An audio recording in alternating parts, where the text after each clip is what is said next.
হিয়া কলিতা। নমস্কাৰ শ্ৰদ্ধাৰ অধ্যক্ষ মহোদয় আৰু উপস্থিত সদন।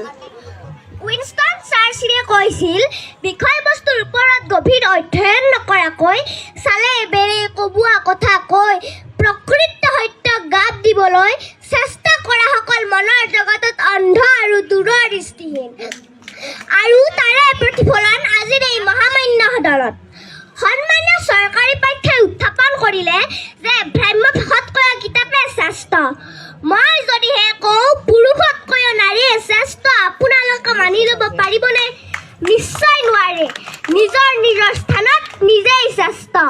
কিছুমান ক্ষেত্ৰত পুৰুষ শ্ৰেষ্ঠ, কিছুমান ক্ষেত্ৰত নাৰীহে ক'লেহেঁতেন।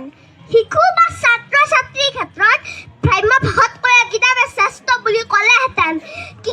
কিন্তু কোনো স্থান, কাল, পাত্ৰ, পৰিধি, ক্ষেত্ৰ উল্লেখ নকৰাকৈ সকলোকে একাকাৰ কৰি এনেকুৱা এখন বিসংগতিপূৰ্ণ, অযুক্তিকৰ, অপ্ৰাসংগিক বিধেয়ক উল্লেখ কৰিলে, যাৰ হত্যা নিৰূপণ কৰা আৰু গছত গৰু উঠা আৰু বাঘৰ নেগুৰেৰে কাণ খোজোৱা একেই কথা।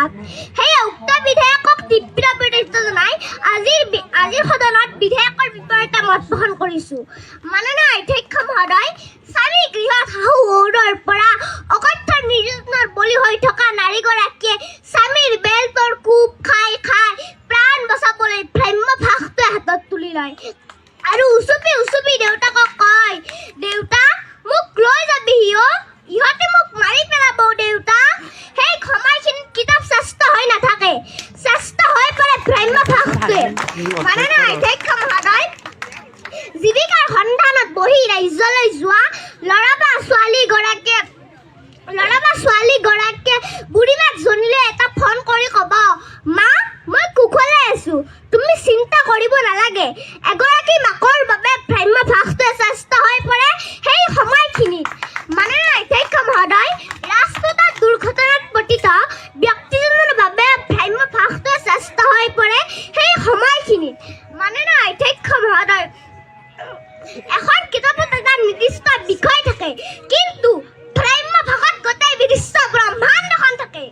মাননীয় অধ্যক্ষ মহোদয়, কৰোনা মহামাৰীয়ে স্তব্ধ কৰি পেলোৱা শিক্ষা ব্যৱস্থাক গতিশীলতা প্ৰদান কৰিছিল একমাত্ৰ ভ্ৰাম্য ভাষাই। মাননীয় অধ্যক্ষ মহোদয়, মই কিতাপৰ বিৰোধী নহয়, কিতাপ পঢ়ি ভাল পোৱা মইজনীয়ে আজিৰ এই বিসংগতিপূৰ্ণ বিধেয়কখনৰহে বিৰোধিতা কৰিছোঁ। কিতাপ আমি পঢ়িব লাগিব, কিতাপ আমি লিখিব লাগিব, কিতাপ আমি প্ৰণয়ন কৰিব লাগিব। কিন্তু ইয়াৰ অৰ্থ এইটো নহয় যে কিতাপক শ্ৰেষ্ঠ কৰিবলৈ গৈ ভ্ৰাম্য ভাষাৰ ভূমিকাক নৎসাৎ কৰিব। স্থান, কাল, পাত্ৰ ভেদে ভ্ৰাম্য ভাষটোৱে শ্ৰেষ্ঠ হৈ পৰে। সেই এটা বাক্যত ভ্ৰাম্য ভাষাতকৈ কিতাপে শ্ৰেষ্ঠ বুলি কোৱাটো যুক্তিহীন। সেয়ে উক্ত বিধেয়কখনক প্ৰত্যাহাৰ কৰিবলৈ অনুৰোধ জনাইছোঁ। ধন্যবাদ অধ্যক্ষ মহোদয়, ধন্যবাদ সদন।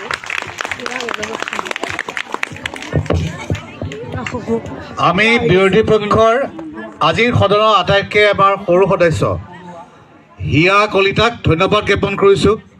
তেখেতে নিৰ্ধাৰিত সময়ৰ ভিতৰতে বিধেয়কখনৰ বিৰোধিতা কৰিছে। আমি সন্মানীয় সদস্যগৰাকীক হিয়া কলিতাক ধন্যবাদ জ্ঞাপন কৰিছোঁ আৰু অধ্যক্ষৰ এই বিশেষ সুবিধা লৈ তেওঁৰ উজ্জ্বল ভৱিষ্যতো কামনা কৰিছোঁ। আৰু এতিয়া আমি চৰকাৰী পক্ষ